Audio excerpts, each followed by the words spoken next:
আৰু ঘৰত আছেনে? এই সাবিত্ৰী বিয়া পাতিছে নহয়, গম পাইছে চাগে? আপোনাৰ নিমন্ত্ৰণ খাই দিব লাগে। দুদিনমান আগতীয়াকৈ যাব, বহুত কাম বন আছে নহয়, যাব দেই। যি কি নহওক বাৰু বিয়াৰ যা-যোগাৰ হৈ গ'ল আৰু আহি বিয়াৰ দিনটি পৰে দিন আজিয়ে বিয়াখন। গতিকে বিয়াৰ ঘৰতো এনেকে মনে মনে বহি থাকিলে হ'বনে?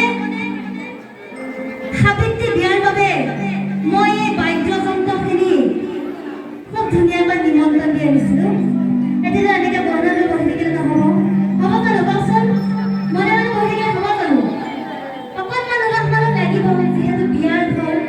গতিকে আৰু সখী বিয়া বজাই বাহিনী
দৰাই মাতিলে